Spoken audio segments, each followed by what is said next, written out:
Well, welcome to the Honest EP podcast. We're the podcast for health professionals and the wider community. Looking to explore diverse ideas in health, ask some hard questions, and have some honest conversations. My name is Archie. I'm an EP based on Sydney's Northern Beaches.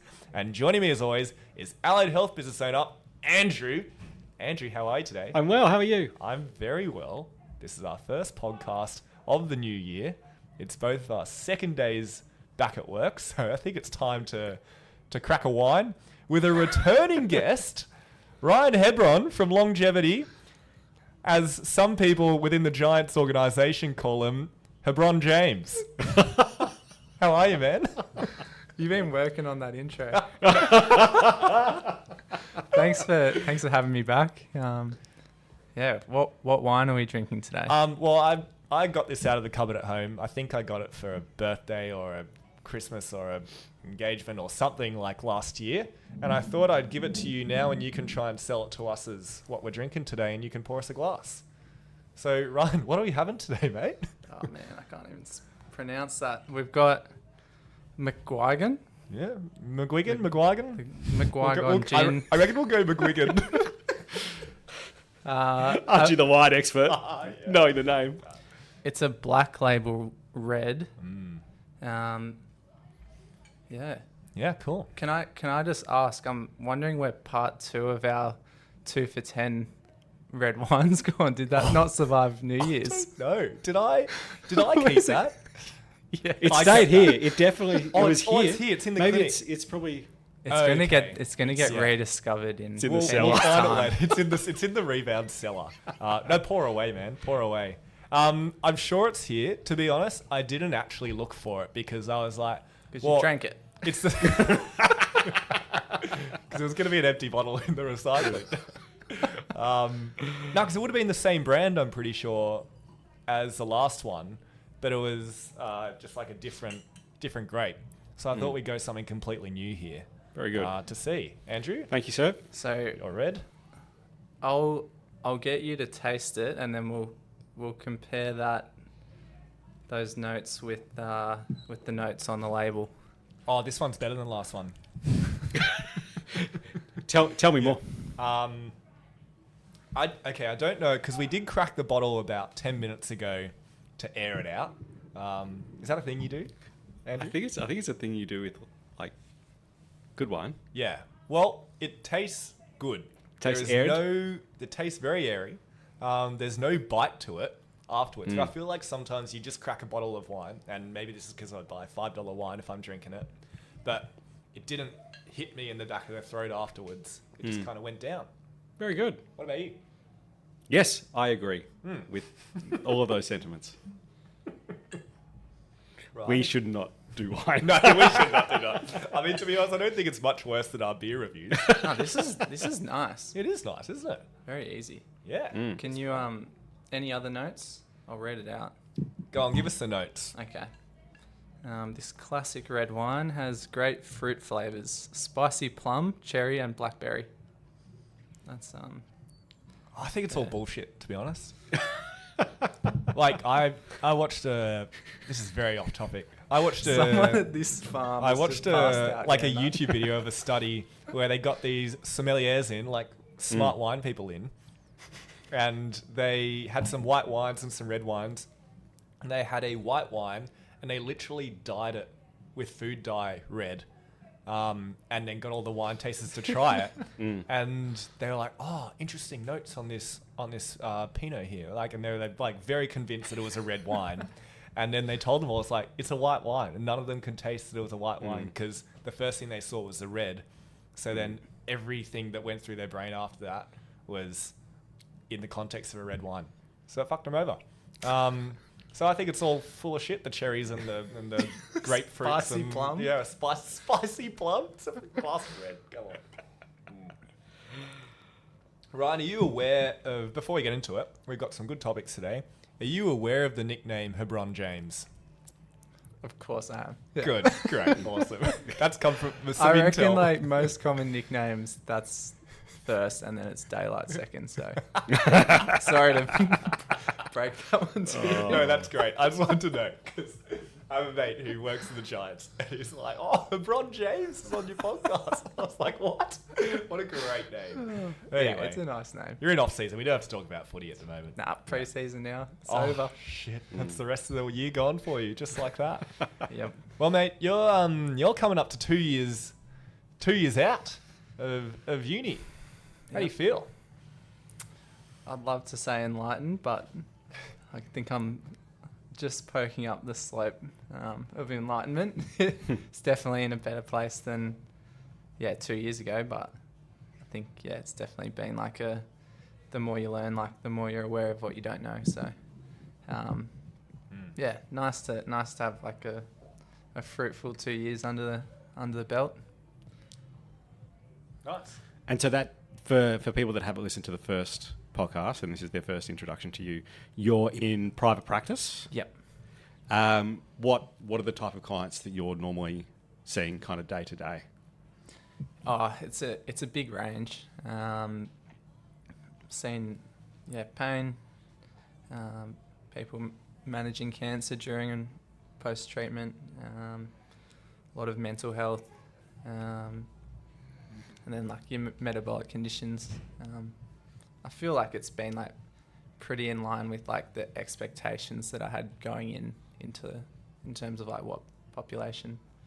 A lot of musk as well. So I think that's one of the reasons I wanted to get into private practice is just to see a lot of variety and different things. So That's good you're getting it then.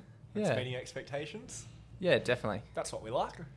So now I feel like when people get to 2 years out, they kind of reach a point where it's like, okay, they are more able to reflect on the last 2 years. Reflecting 1 year out, you can kind of go like, oh, I knew nothing and now I know something is kind of the general vibe that people get. 2 years out, you can then almost compare like 12 months to 12 months. And it's like two different journeys there and how growth has changed and what different areas you've started to grow in or noticed that you need to do more of. And you've got a lot more of a diverse background of experience as well that you can draw from as well.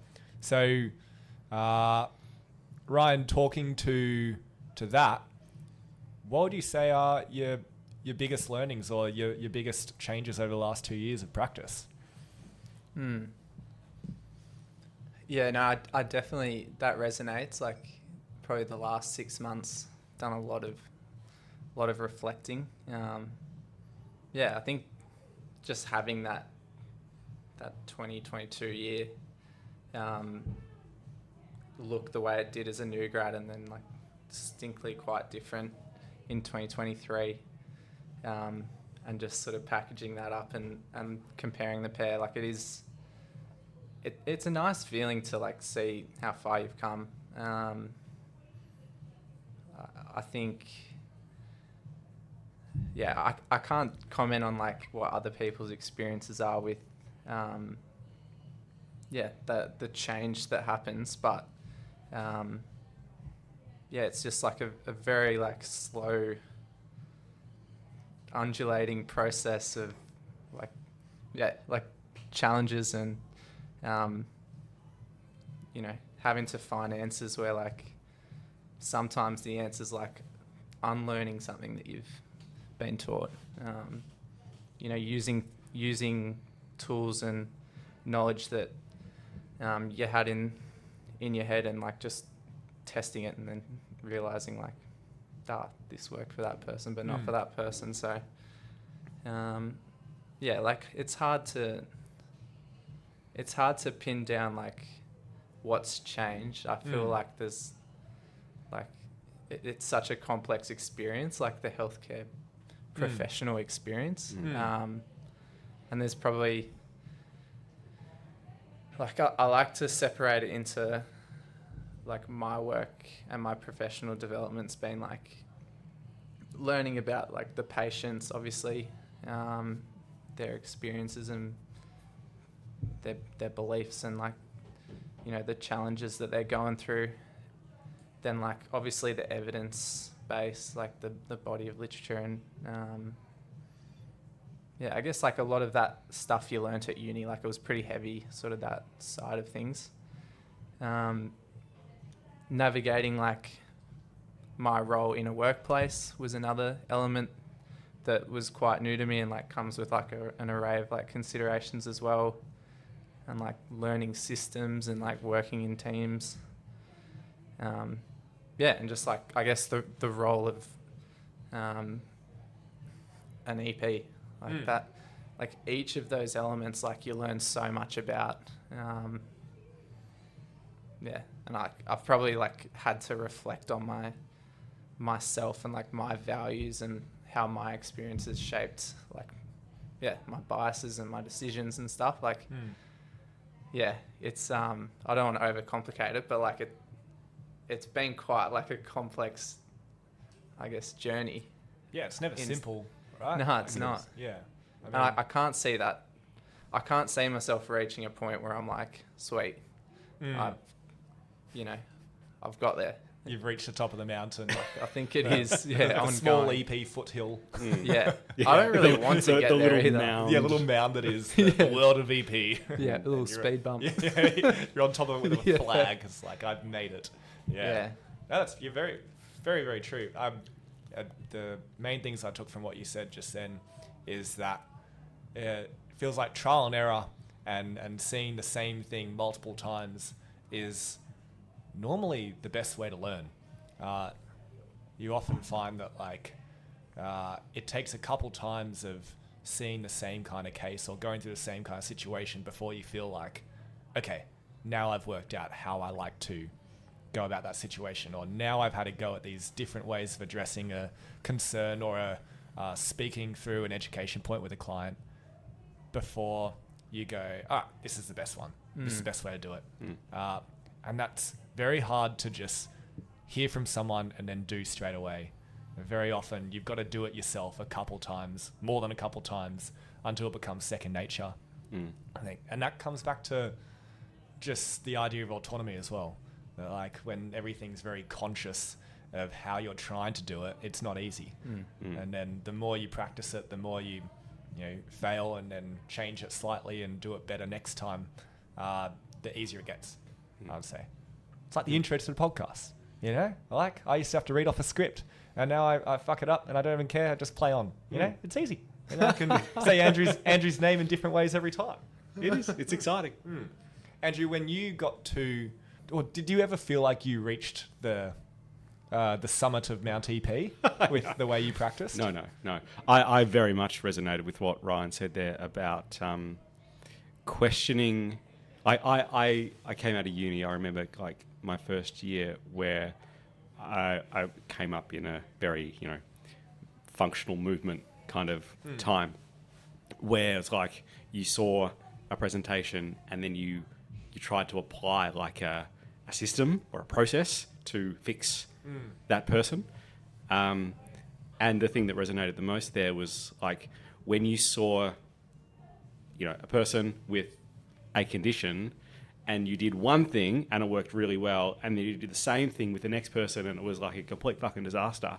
And you go, well, why? Why did that happen? And I think that will always happen. So again, to your point that nobody will ever be, well, the people that you probably want to be wary of are the people that say like, I am the expert, I can fix all things and I know everything. Like they're the people that you might want to kind of steer clear from.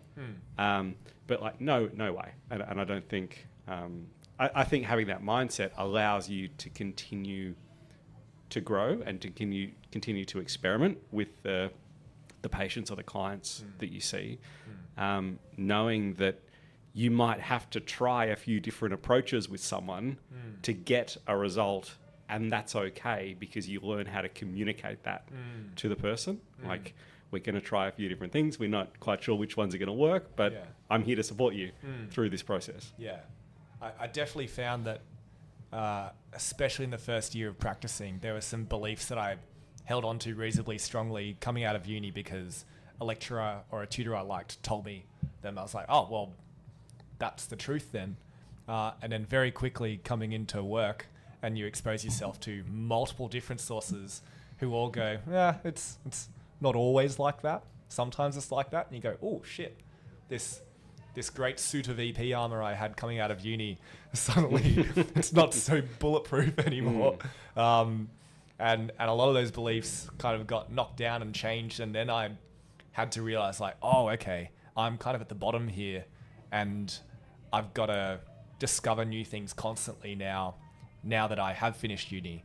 I feel like that's a common experience where people finish uni and go, I know everything. I've now passed the courses. I did really well.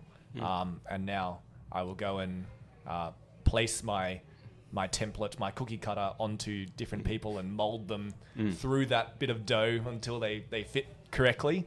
But it's not really like that at all. That's what I noticed. I like that analogy, and I think that's where good mentoring helps as well, because like if you have one process or one way of doing something, and then you go and try and apply that to a whole bunch of different people, good mentoring will help you to go, well, why do I think it worked in this person and why didn't it work there? And be able to start to learn how to critically reflect on what happened, as opposed to just like, oh, it worked, I'm awesome. Oh, it didn't work, it's their fault. Or they didn't try hard enough, or it was something like the jigsaw pieces didn't fit properly. Yeah. And so for those first years, getting that experience, trying to apply a framework, like do that. Don't just like try nothing or say that you don't know how to do anything. Like learn, like do what you've learned, but then reflect on it and get some guidance about how to reflect well. Why did it work? Or why do you think it worked? And what are some other explanations for why that might have worked as well? What else could have been going on? And if that doesn't work with the next person, so why did it work with the first person? What's different and what's changing there? And you're right, that's very hard to do if it's just you trying to reflect on that by yourself. So surrounding yourself with other people, if possible, is a good way to do it. Ryan, I'm going to ask you this in a second about like some beliefs that you feel like you had broken down from when you were a new grad. Sometime in your first 2 years of like, what are some key things that you came out of uni with that you then found in your first 2 years of practice, got broken down and going, oh, that's not actually how things work. And that might have been clinically. I feel like clinically there's often some, but then also maybe if that can sometimes go into just life working as a healthcare professional as well, if there's anything else there. Any big beliefs that got broken down for you from uni? I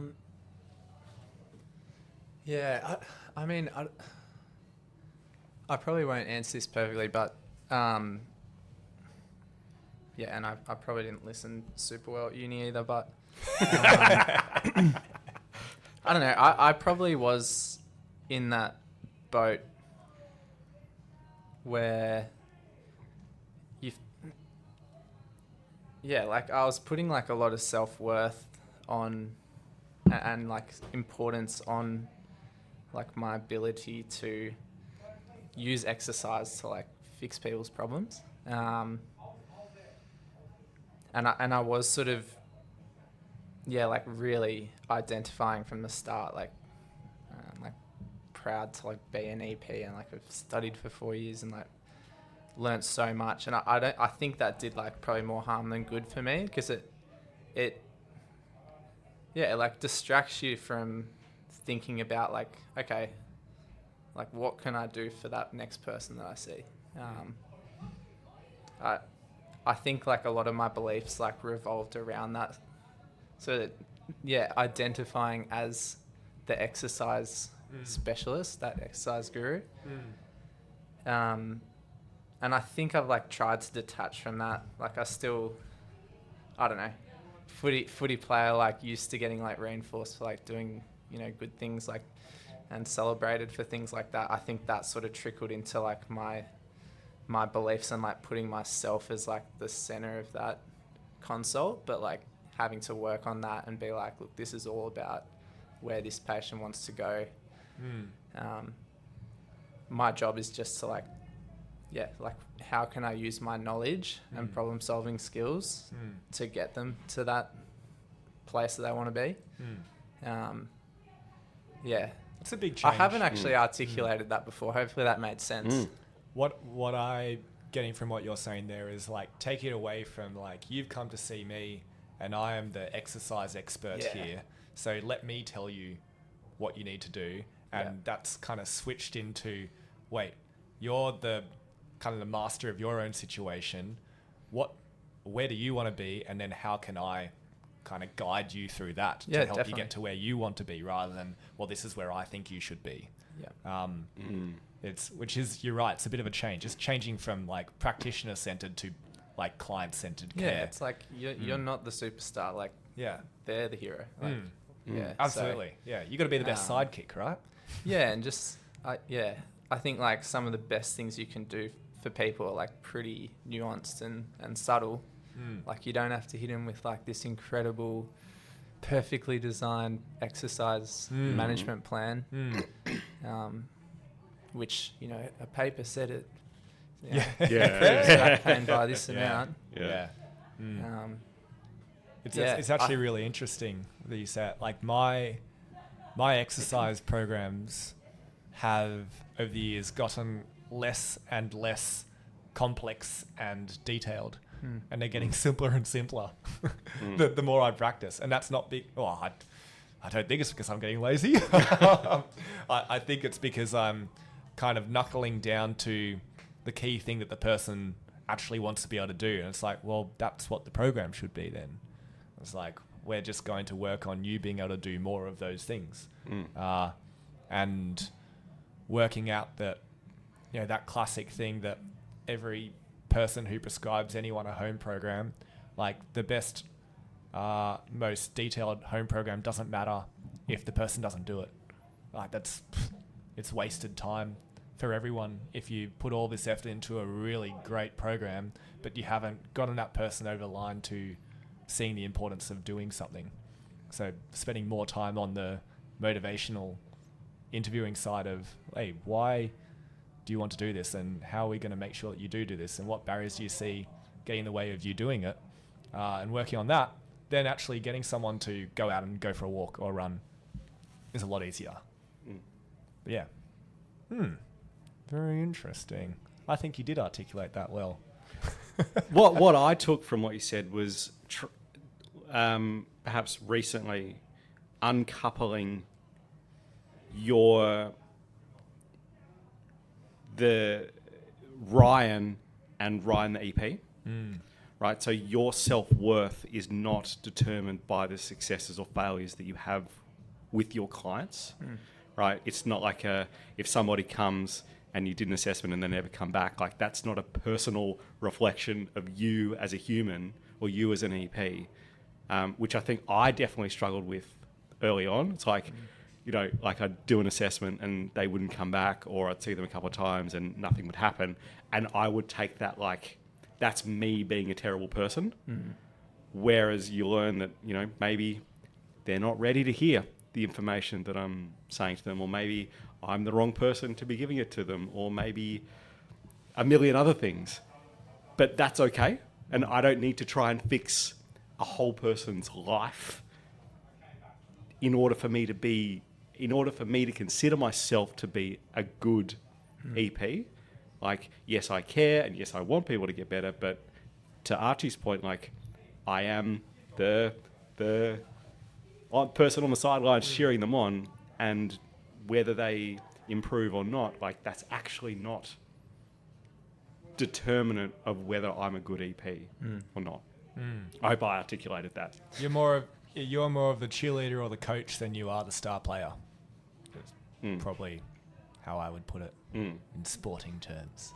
Yeah, I think there's like a lot of like anxiety and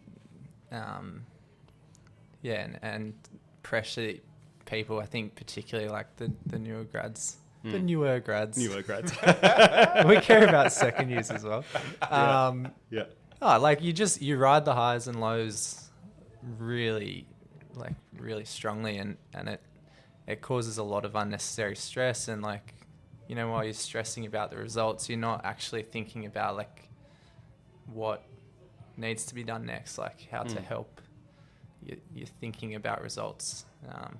And yeah, like your values attached to that, and that's just not helpful. Like it's not going to solve anyone's problems. Is that possible for new grads? Yeah. Like if you were to talk to Ryan from 2 years ago, Yeah. No. is that possible? I don't think so. I think you do just need to sit with that discomfort for a while until you've seen enough, you know, processes happen. I think it is something that comes with like experience and maturity. I wouldn't really change it either. Like I experienced that. I wouldn't change that. I think it's like just an important thing to go through. I think it's there for, like, it serves me at the time, like, and coming out of that sort of mindset was like an important part of my like experience as a young health professional. I think it almost becomes unreasonable to expect a new grad to be thinking in such a meta kind of way, like externally looking at themselves and how they do things and how they value things. I find that there really seems to be a point around like 18 months when people can start to sit back a bit more and reflect on their practice a bit more. And generally I've found that like people's practice improves a lot from that point on. Like I give people a year and a half, and like we'll work on things obviously. But if there's some things that don't seem to be changing, I'm not too quick to judge on, this is just what they're like. Because things normally, well, not normally, but there seems to be a point around 18 months when things change and people flick a switch around there. That's just what I've noticed the last couple of years with our team is that things take some time, and even if you try and explain things to people or talk them through it or go, hey, well, you know, can you see it from this perspective? Then they go, oh yeah, I can. But they can't necessarily get to the point where they see it from that perspective themselves until they've just been doing things a bit longer. Just takes a bit of time. And I think like, I was having a chat to someone in my team. We were just discussing like some like perfectionism. And I think if you just zoom out, like we've gone through school, which definitely encourages perfectionism. Like we're encouraged to, you know, strive to get an A, and if you do a really good job, like, probably didn't get 100%.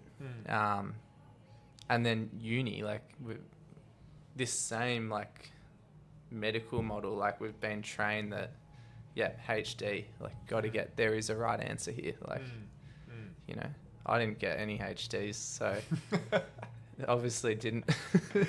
It still left a mark on me, like definitely some perfectionist traits, but just gave up by the end. No. But you know what I mean? Like you it's reinforcing like these new grads, their last 4 to 6 years plus school. It's like, right answer. A lot of complexity and uncertainty, but there's still an answer here, and you didn't get it very rarely fully right. Very rarely in uni can you get away with writing "it depends" on the individual. They're like, not good enough. Give me an answer. Like, write me the perfect program for this person who here's their assessment results and here's how old they are.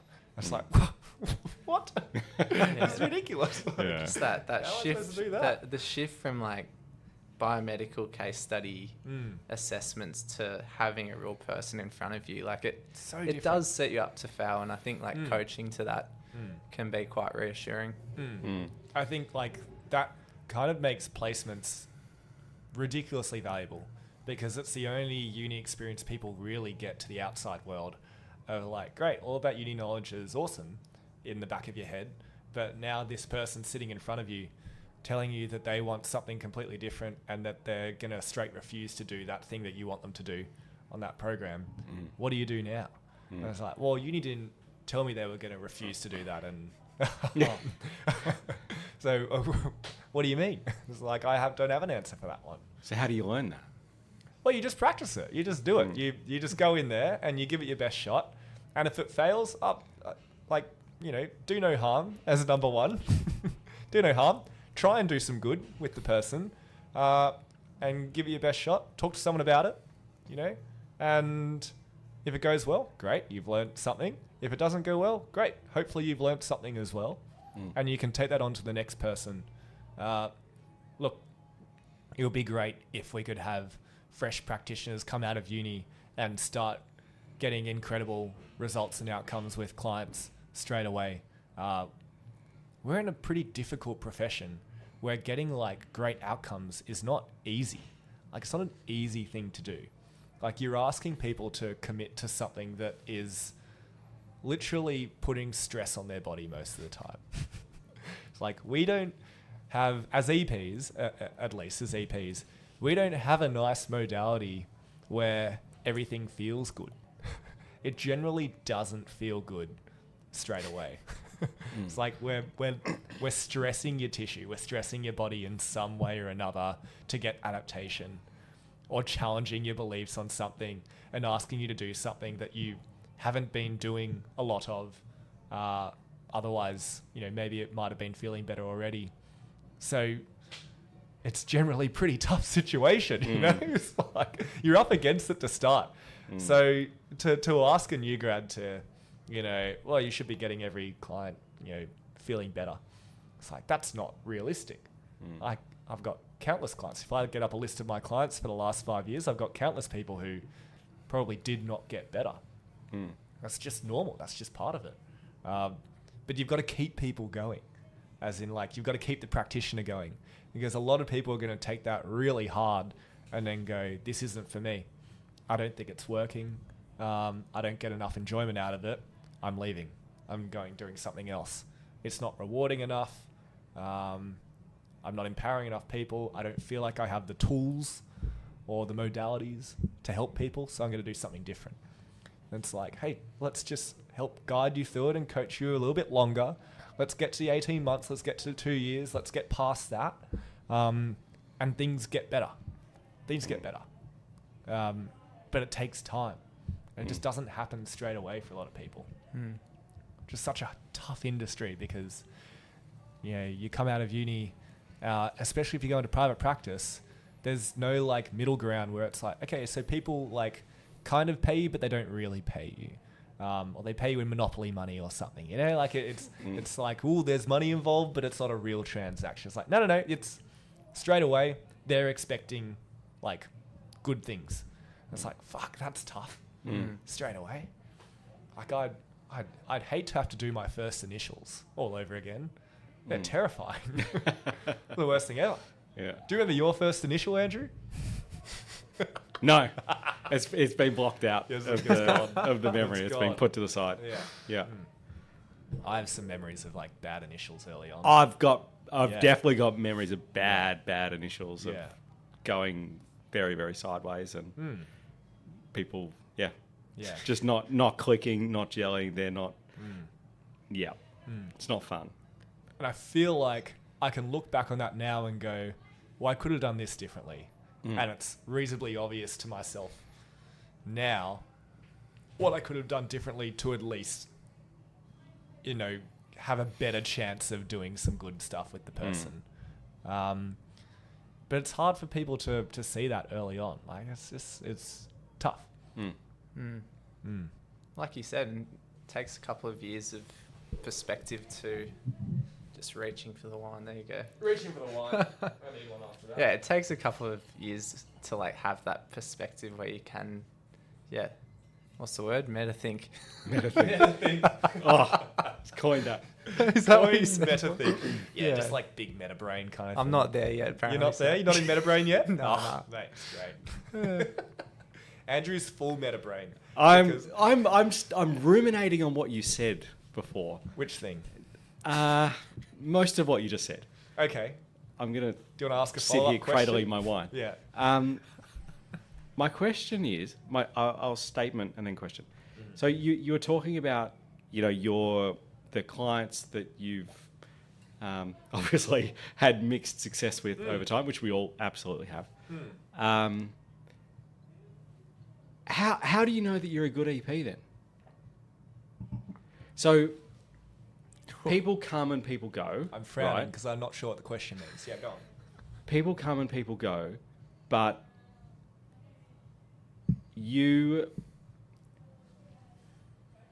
obviously built the way that I know that you're a good EP is that you have a very steady or very kind of revolving door with your clients. Like they stay for a while, then they go and they do their own thing for a while, and then they'll come back if something pops up for them in the future.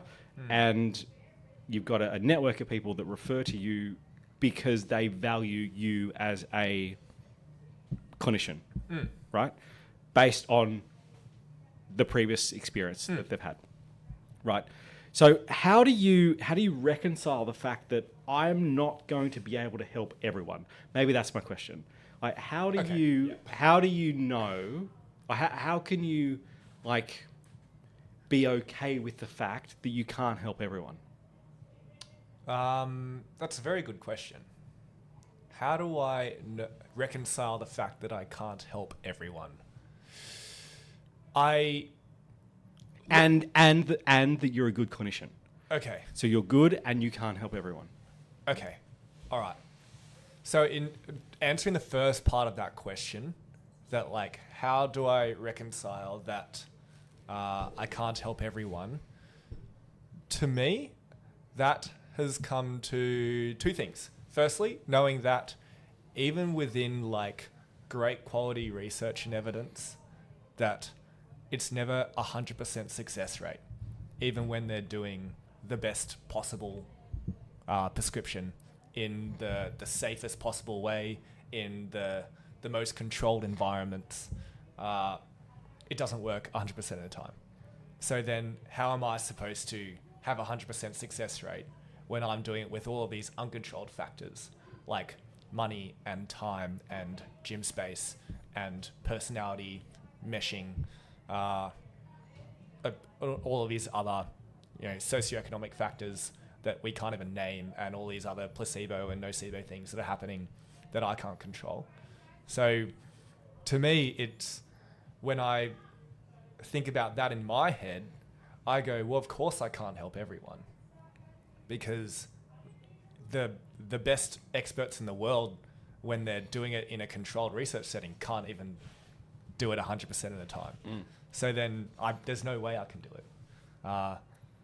So I got comfortable with that very early, and I don't know how. I feel like it sounds bad to go, I don't care about what happens to people, because I do very much care about what happens to people. But I think early on I realized that I don't have control over everyone's situation. And that the amount of people who would come to see me after seeing a bunch of other people, and I'd ask them how their experiences were with other people, and often people kind of just brush off any okay experience with another practitioner as it was all right. They gave me some things. I didn't really do it. And I went back to doing my own thing. I was like, okay, cool. People rarely hold on to strong grudges about a certain experience. So as long as you're a nice person to people, and you try and give them your best shot, you don't, tell them to fuck off or anything, or tell them that, they're something stupid, then they probably won't think of you in a bad way, even if they decide to not come back. So if you're just nice to people and you try and help, you do it, give your best shot, and they go, no, I don't want to come back and see you, then you've tried your best. They probably won't think of you in a bad way later, and they'll go to however many other practitioners later down the track and go, oh yeah, I saw an EP. Yeah, it just didn't really work out. He gave me some things. I didn't really like it. And so here I am. So thinking about that as an experience that I could be that person, they're not really holding a grudge against me, so that's fine. I don't hold on to things too much. In terms of answering the question, how do I know then that I'm a good EP? I don't really know how to answer that question. I've never understood how to answer that question because I think that's such like a weird term to use. Good, yeah, or a good clinician. You know, we did an episode like very, very early on, like, what's a good clinician, or like what makes a good clinician? It's like, fuck, it's a tough question to answer, and often it's the answer is like, well, you're constantly trying to learn and get better, and you don't reach that like mountain top, and you go, I'm here, I'm a good clinician, I did it. And it's like, well, if you stop now, in 5-10 years time, you're not going to be a good clinician, because what you're doing now is probably going to be not the best thing you could be doing later, because that's how quickly things change. Oh, right. I Big smiley at me. I was just thinking, like, that's a big question. He's either going to give us like a philosophical essay, or it depends. It depends. And which one did I I was give looking you? at you, I was like, he's going to say it. Oh dear. No, I tried not to give a cop-out answer. Would you? No, that was good. What can you add to that, do you think? I'd add the it depends, and then also the, I don't know, I think like regardless of what job you have, I feel like something along the lines of like if you're like making like a collaborative commitment and promise that you then keep, that's probably a pass mark for mine. Yeah. And then, yeah, like I think like just making sure that whatever you do, like you are getting towards their goals directly. Yeah. I think that's great. I think that's made a much more clear answer of that. Of generally, I think what a clinician who is striving to be good does is follow through on their promises, have the person's meaningful goals at the center of what your planning is. You check in with them, you get their expectations, and you take things from there. If you at least start with that, then look, you're doing your best shot early on, I think, and that's what's important. And I think a lot of the time when I think back to my bad initials, I didn't do one of those things. I either didn't have their meaningful goals at the center of what we were doing in that first and second session. I didn't create a good management plan collaboratively with them. I didn't check in with them to see how they felt at the end of that session, at the next day, and then, you know, whatever else happened as well. You know, because even, and I preface this now with clients, especially who are coming in for musky things, is if we do some assessments and we go through some movement experiments, I tell them, it's like, hey, I'm going to message you tomorrow to check in on how you're feeling, because in, you know, some situations you won't feel good, but that's good information for me to know, and that's good information for us to know, because that's going to influence what we do going forward. So you're almost setting the expectation that, like, you might not feel good tomorrow, but that's good information and I want to know about it, because then we can modify from what we do there, and then we've learned from the assessment. You know. Is that something that you're teaching as part of like induction, or for new grads coming out, like to follow up with people pretty quickly? I mean, following up the next day, I think, is one of the top 3 things you need to do with an initial. Like, you need to follow up the next day. And just from a practical perspective, how do you do that? Well, we have like Clinico, and Clinico's got a software where you can send text messages from it. But the easiest way to do it is to tell the client, hey, I want to check in on you tomorrow and see how you're feeling. What's the best way for me to do that? Message, call, or email. And then they'll tell you. And then you can do that thing. So then you've met their expectations even more. Some people hate getting messages. Some people hate getting emails. So just find out from the person what's most appropriate for them, and then do that thing. And often you'll do that, and then when you go into your follow-up session, you know way more about how that person's going to be feeling coming in, because you've already heard about how they pulled up after the first session, and they'll add something like, "Oh, excited to see you on Friday." It's like, great. They're most likely to come in excited. Awesome. That makes my life really easy because I know how to match them early on. So yes, that is something that I definitely cover in inductions. Nice. Yeah. Yeah, I think that those sort of things are so important. Again, like uni, I guess like it almost does need to cover like mostly the biological, sort of medical side of things. That is sort of the vocational knowledge that we need to know, but that like the patient side of things, like those little things that you learn when you do get to working with people face to face, like just a check-in call, thinking about goals outside of their medical considerations. That was a big lesson for me, because I think it's like if there was a Venn diagram, like the biological bubble would be huge, and then it would be like tiny little patient considerations, and then like a little bit of probably me in there. Is that for uni? Just like awareness of my beliefs and biases. Just that like, I don't know, bias, psychosocial, whatever. Like the patient thing is that patient bubble, and the factors that relate to that. There's a lot to learn when you get out of uni, and they're just such important little elements of your practice that I think really help the patient. I also don't think it's fair for us to expect uni to teach a lot of this stuff either, because it's, they have not a duty of care. They're not a primary school, but like they have a curriculum that they need to cover in order to, get people accredited in whatever health profession they're in.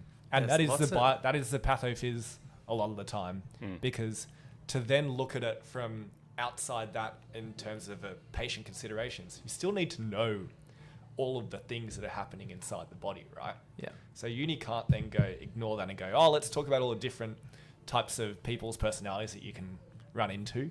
It's like, oh, fuck, do we want to be at uni for 6 years? Like, no, I'd rather be learning on the job, I think. I'd much rather learn on the job. Imagine sitting down and like trying to work out a uni syllabus in 4 years, or the master's like a year and a half sometimes.